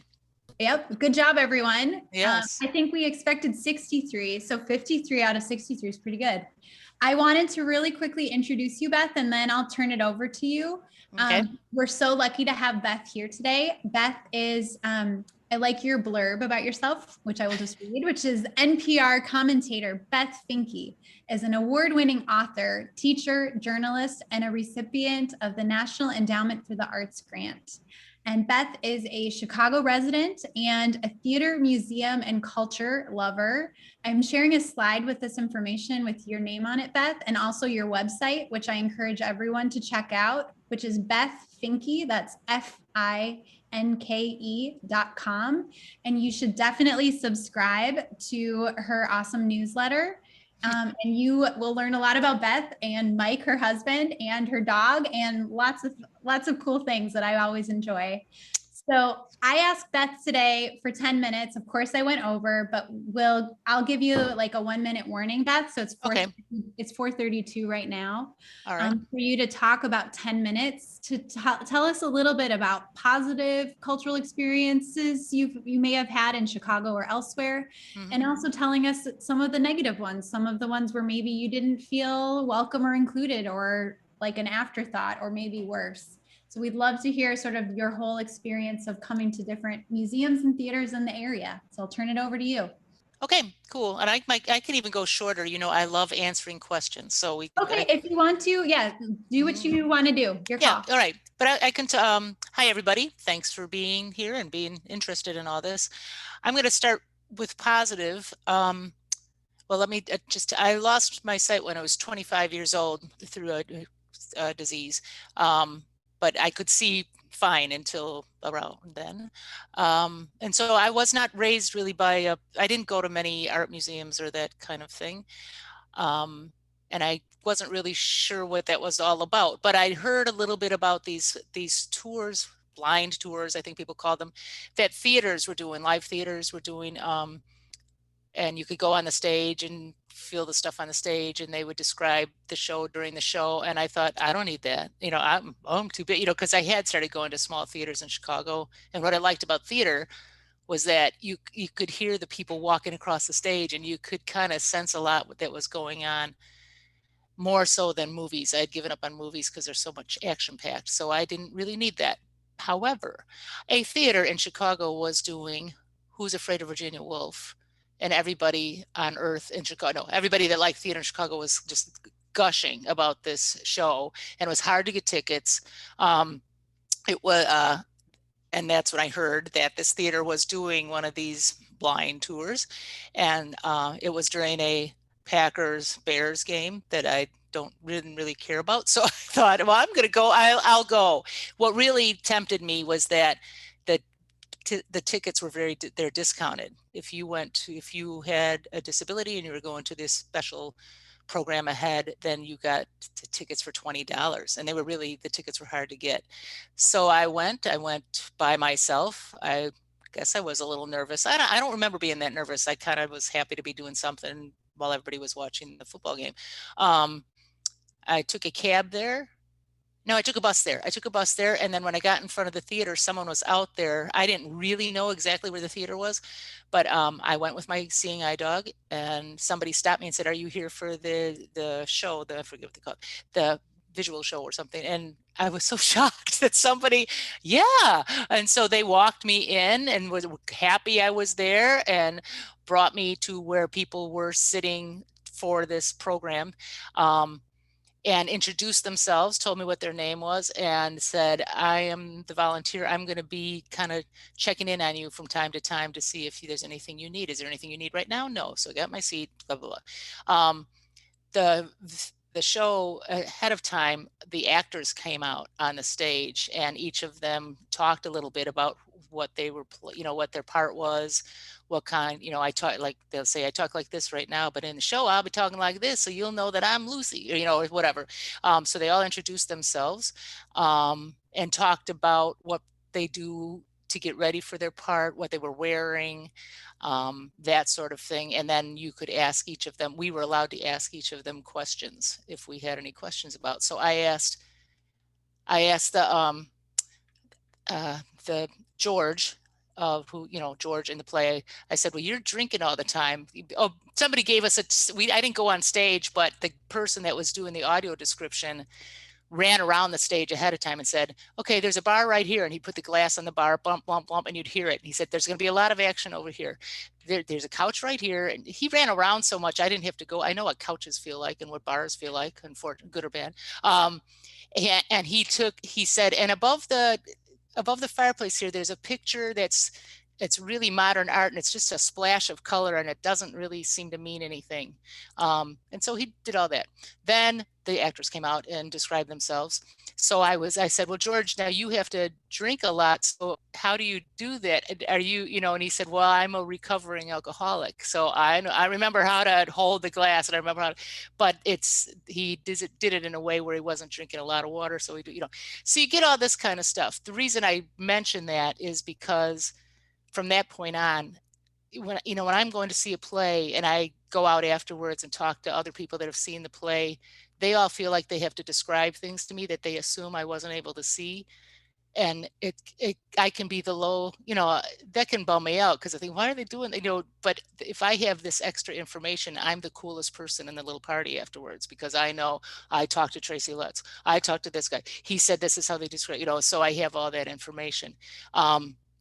The cool part about them showing the audio describer pointing out that just the painting is that there's one time when George and the young professor that's in play, they're looking, they go over the painting, and then the young professor says, what is that painting? And George said, well, really, I think it's a representation of Martha's brain, and it's a really big mess, and so the audio descriptor did not say this is an important thing. They just kind of said it casually, so you don't know, there's no spoiler alerts.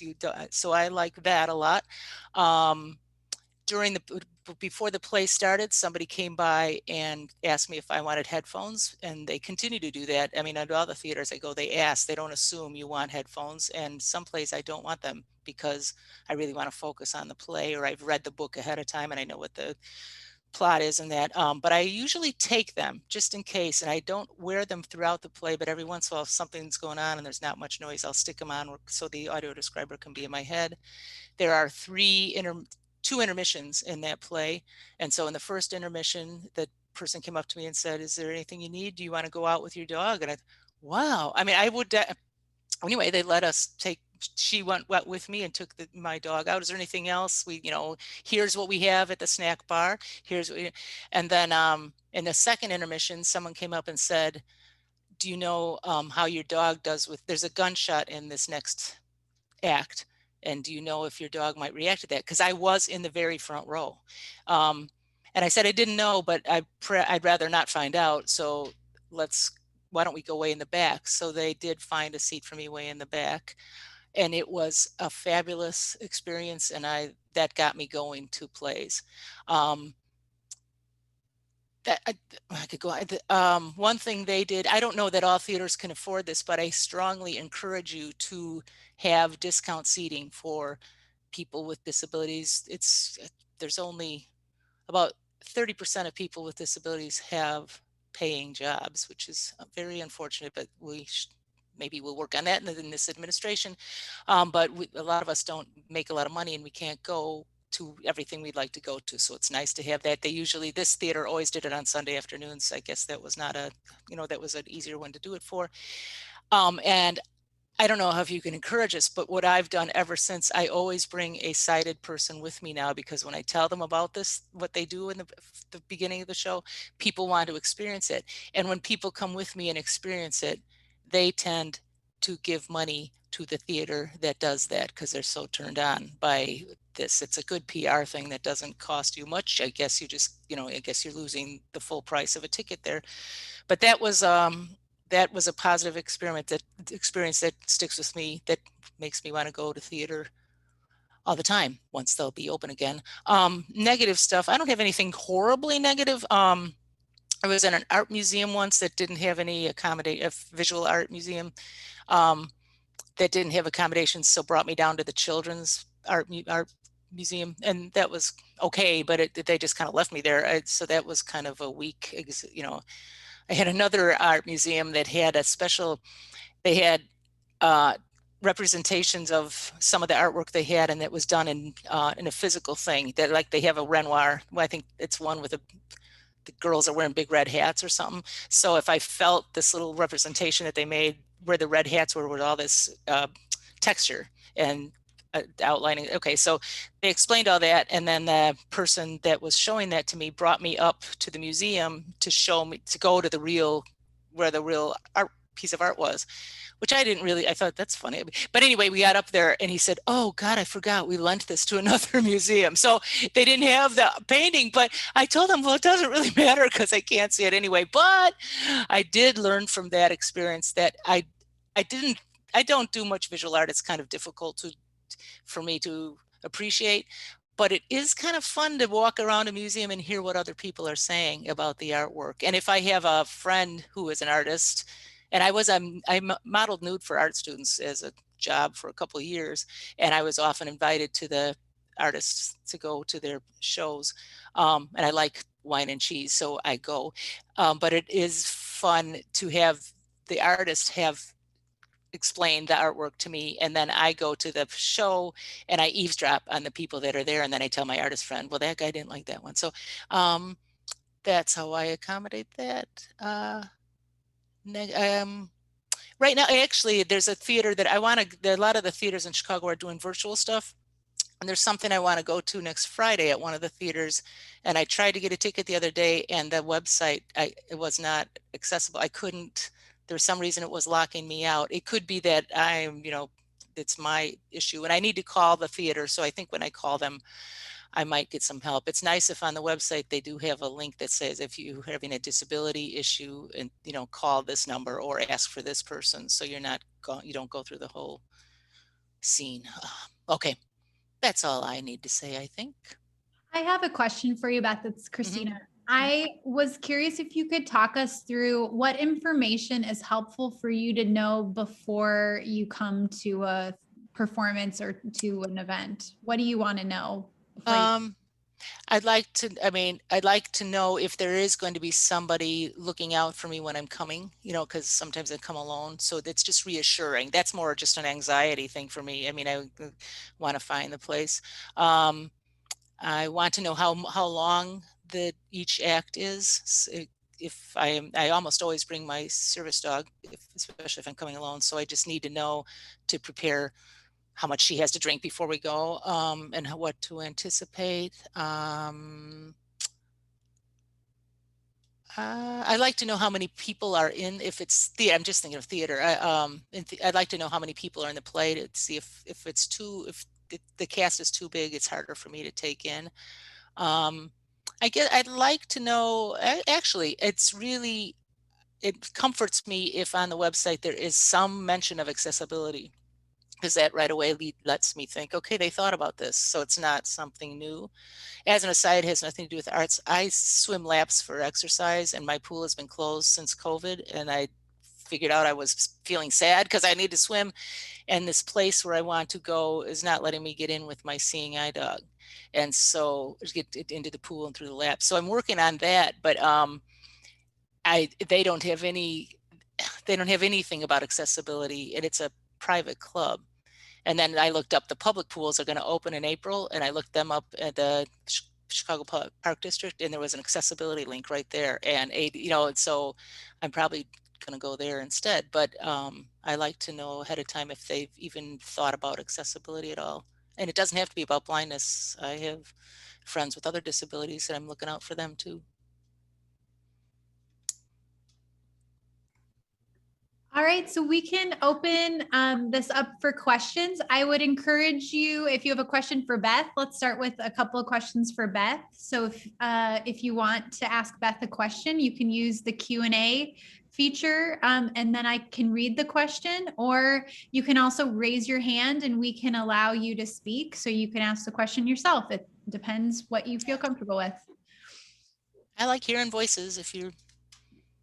I know presenting on Zoom is so weird because it feels like you're just alone in your room. Yeah. Like when I did a third grade class this morning, and you can't tell if they're laughing or they're, can't hear the kids responding. Mm-hmm.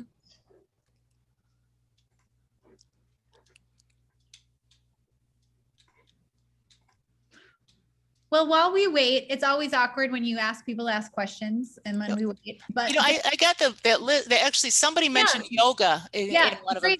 Then go for that. Yeah, and I would like to do yoga, but over and over again, I have I don't know if you could, yoga teachers who say, okay, put your arm out like this, and I can't see them, and so I feel so funny in the class. And so I guess if somebody was teaching a class or teaching dance, I think I've not gone to a dance class or anything like that, but it's because I always assume, even exercise, put out your leg like this. And so you assume everyone can see. So if there's some way that I've noticed, Christina, I was listening into some of the pros, she would say, okay, right now I'm showing this picture of somebody doing sign language. And so I thought, I wonder if movement, dance, and yoga instructors could say, I am putting out my arm like it might help everybody. You know, it's one of those kind of things that might, Yeah. I think that's something that we talk a lot about, is providing visual information verbally, because it helps strengthen the experience for everyone. And as the speaker being forced to actually verbalize when you're saying over here or over there, it actually helps you understand too. I'm having some trouble accessing the Q&A right now. Oh, here, it was hidden. All right. Somebody says that Feldenkrais, and I might be mispronouncing it, teachers describe movement very thoroughly.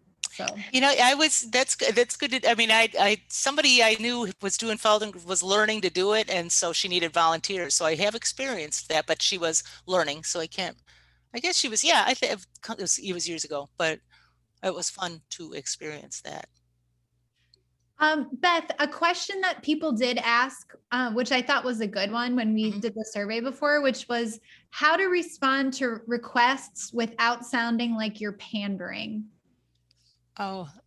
And I thought that was an interesting one. Or Yeah. like the patronizing response that have you experienced the I request something feeling? and then oops, like you're asking me how I respond to it?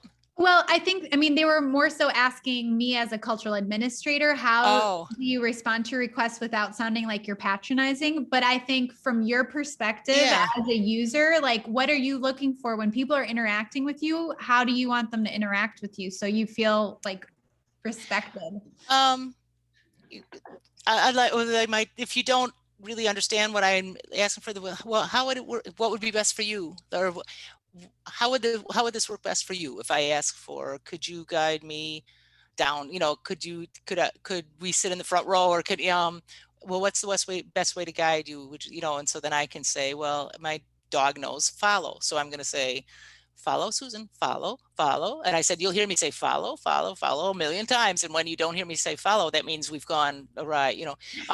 So when they just ask me what's best for me, do you need anything? I mean, is there anything I can help you with? So it sounds like people asking very genuine questions of like allowing you to have choice and agency to decide what makes sense for you, and not being like, oh, well, hello there, Beth, and welcome, you know. Yeah, no, I did that. Thank you. Yes. Partner here. And I like to learn a little bit about but nothing, you know. Well, Christy, I'm not shy, which is it's good and bad things, but it's I like to know a little, like when the volunteer, if I'm holding onto their arm and they're walking me somewhere, I said, I'll ask them, how'd you get involved in this? But I guess let me ask that, you know, it's not everybody is like that, and not, you know, not like Christine was saying, not all people with disabilities, but I really like to get to know the person that's helping me out a little bit and hear a little bit more about them, you know, and yeah, their interest in that kind of thing. So be open to that. A sense of humor is very nice. And letting people tell you what you need, so you get to say what you need. You're not like, do a lot of people try to grab your arm and just take it around? Yeah. And that, but usually if I just shake them off, you know, it's just that how I do it this way. It's tricky for you all. I think I've gone through an entire, it was a long time ago, an entire event with it, and didn't know that there were drinks and snacks available. I didn't know. So, but I don't know. I wouldn't want you to say, well, we have drinks and we have 4 bathrooms and blah, blah, blah, blah, blah, you know. And, and then the bathroom thing.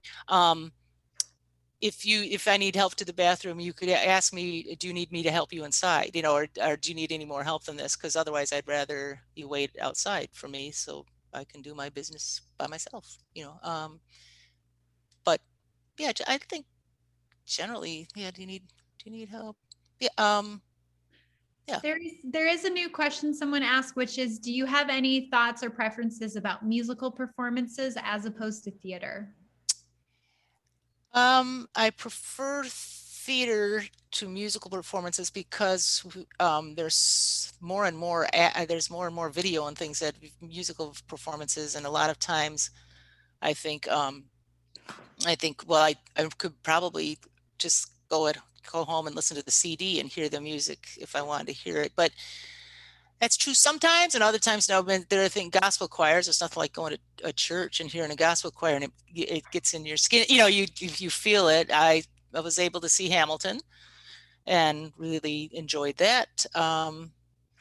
So I guess I take more risks with theater than I would with a musical performance. Or ahead of a musical performance, I would like to know if there are going to be video screens on the camera, I mean on the stage, because if that's the case, usually it's telling me that it's going to be a visual event.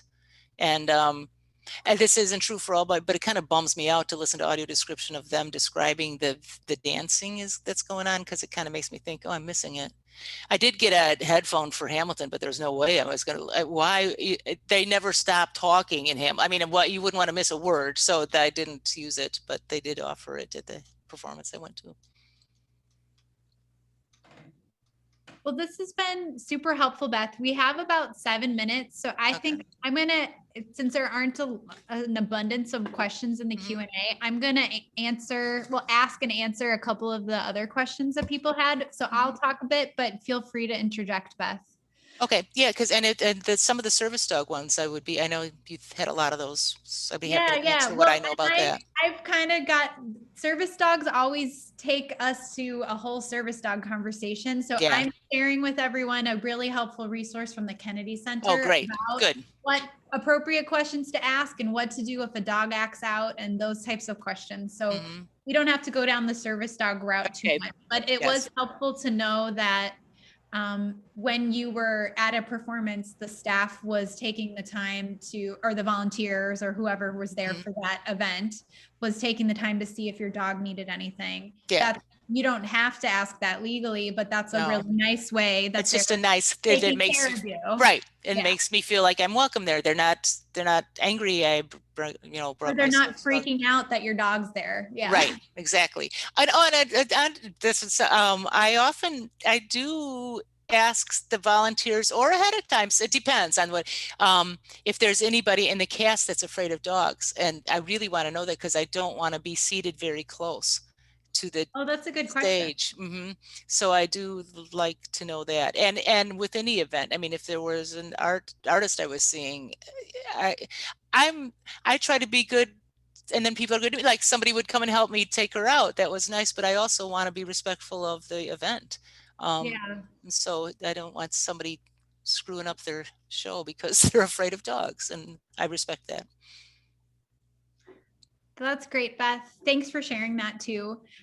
So a popular question whenever we're talking about accessibility that that I get is always, how do we pay for this? Great. How do we pay for this? And I mean, I think the shorter answers for this would be, accessibility doesn't have to be expensive. It's going to cost probably something, but for the most part, it's going to cost staff time and resources more than anything.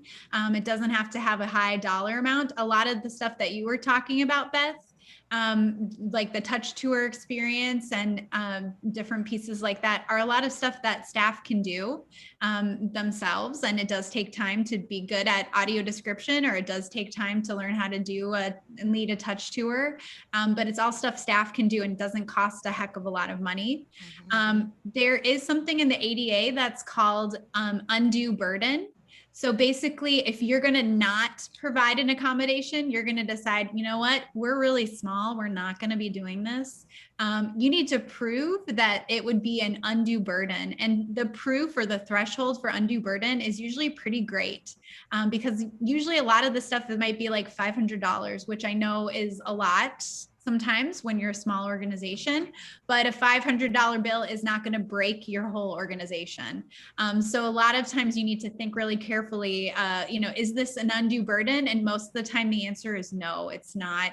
It's going to cost something, but it's not going to cost a lot. So it's not worth the lawsuit. So undue burden is a helpful term to talk to with your bosses who you might need to make the case for why you're doing something. I encourage everybody to also incorporate accessibility into your budgeting and your grant requests. So if you're requesting a grant for a program or for a performance, there should be a line item for accessibility that's built right into it. So even if the grant specifically is not about accessibility, it's about this event or this performance that you're doing or this exhibition, there should be a line item that's like accessibility, and that might include some ASL interpretation, or it might include audio description and hiring an audio describer like Beth described. There are easy ways that you could add it into what you're already doing. And same with your budgeting process. So for each of your, when you're budgeting for a performance or budgeting for an exhibition, there should be a line item for accessibility that might include potential requests. We don't know how many people are going to ask for this, but I expect at least one person may ask for something. So you would start budgeting that stuff in. So it's not like a huge outlay needed at once. It's a lot about planning in advance and planning ahead, especially if you can borrow CCAC's equipment to put on a lot of this stuff. That takes a lot of the expense out of it. So perhaps you're paying for a service provider, which you always should be doing. Pay people, don't try to get the work for free, because we know our service providers need to be paid too. And so then maybe you're spending the $500 on the service provider, and that's what you're budgeting for an event. There are lots of ways that you can save money and be accessible. A lot of the staff training pieces, whatever I talked about today, all of that involves staff training. And to train your staff takes time and thought, but it doesn't have to be something that you need outside people to do. Using the CCAC listserv, which you're also on, Beth, right? Yes, yes. Too. There's lots of people, over 1,200 people are on our listserv. So ask a question. Hey, could you share your could anyone share their PowerPoint for training their front of house staff? It'd be really helpful for me to see. A lot of people are willing to share things. It's amazing. I find it amazing, and it's fun to read. Stuff I don't even want to know, but it's always so interesting. Like, yeah, oh, it's really a great listserv. It's fun. Yeah. And so I think cost is a tough one. I'm not going to have magic answers for you. Everything takes has a cost somewhere. But once you start planning for accessibility and thinking about it and baking it into what you're doing, it will become easier and easier, and also become more attractive to funders. Beth shared a great way that she tries to help on a small scale to get people to donate to your organization by bringing sighted people for them to experience it. But the access story is a really powerful fundraising story for funders. So that is a really helpful place to get started. One final question that I'll take, and then we'll be done, would be, somebody asked this question, which I think would be a good one for maybe you and me to both answer, Beth. Okay. Which is, we are a theater that typically, before COVID, has shows for a 6-week run. How many performances should I aim to have accommodations for people with disabilities, and how should I advertise them? Well, of course, wouldn't it be great if all of them were, but there's not a whole lot. There's not a whole lot of us in Chicago. I mean, there's thousands. I don't know how many people are blind in Chicago, but I am okay if you have one. If you have one of them, I'm used to them being on weekends, usually afternoons. But if I were another, an advocate might say that's not right, because I should be able to go whenever I want to go. Well, I can still go whenever I want to go, but I just wouldn't get the touch tour.